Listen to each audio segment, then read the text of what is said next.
এমন যদি হতো আমার দেশের শাসক হতো, উমরেরই মতো হতো, আবু বকরের মতো। এমন যদি হতো আমার দেশের শাসক হতো, উমরেরই মতো হতো, আবু বকরের মতো। প্রজার দুঃখে তাদের চোখে আসতো না রে ঘুম, দেশের ভেতর পড়ে যেত শান্তি সুখের ধুম। প্রজার দুঃখে তাদের চোখে আসতো না রে ঘুম, দেশের ভেতর পড়ে যেত শান্তি সুখের ধুম। ধনী গরিব ভুখা নাঙা নাহি পাওয়া যেত, যদি আমার শাসক হতো উমরেরই মতো। এমন যদি হতো আমার দেশের শাসক হতো, উমরেরই মতো হতো, আবু বকরের মতো।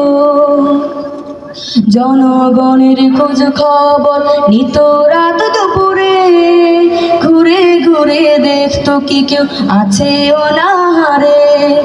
আমার দেশের মা বোনেরা লাঞ্ছিত হতো না, আমার দেশের কৃষক শ্রমিক বঞ্চিত হতো না। আমার দেশের মা বোনেরা লাঞ্ছিত হতো না, আমার দেশের কৃষক শ্রমিক বঞ্চিত হতো না। ধনী গরিব ভালোবাসার জীবন ফিরে পেত, যদি আমার শাসক হতো উমরেরই মতো।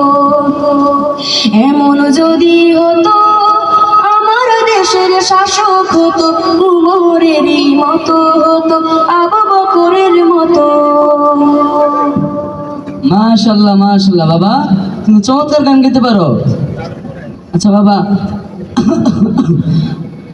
একটু অসুস্থ আর কি আঙ্কেল। আচ্ছা তাহলে তোমাদের যে লক্ষ্য উদ্দেশ্যটা আঙ্কেল তো ভুলে গেছি গা, আরেকবার বলো তো শুনি।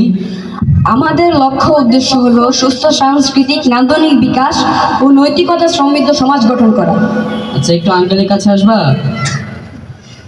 আমার না এত বড় একটা ছেলে আছে, আমি চাচ্ছি যে আমার ছেলেটাকে তোমাদের শিশু গোষ্ঠীতে দেওয়ার জন্য। দিতে পারবো তো বাবা? জি আঙ্কেল, দিতে পারবেন। ও আচ্ছা আচ্ছা, তাইলে ঠিক আছে। হ্যাঁ, আসসালামু আলাইকুম। ওয়ালাইকুম আসসালাম। আসসালামু আলাইকুম। ওয়ালাইকুম আসসালাম।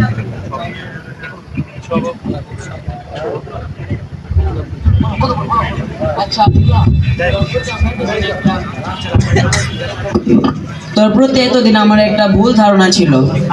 ভুল ধারণাটা হচ্ছে আমার প্রথম তিনটা ছেলেরা আমি অনেক আদর করছি, কিন্তু তোরেও তো আদর যত্ন করতে পারি না, তোরে আমি মূল অধিকার দিতে পারি নাই। আমি আজ বুঝছি তোর এই অধিকার আমার দেওয়া উচিত ছিল। তুই এক সুস্থ সাংস্কৃতিক নাগরিক, তা আমি আগে বুঝতে পারি নাই। বাবা আমাকে মাফ করে দে। বাবা, ভুল সবারই হয়, ভুল মাত্র মানুষ মাত্রই ভুল। আচ্ছা বাবা, যা। আসসালামু আলাইকুম।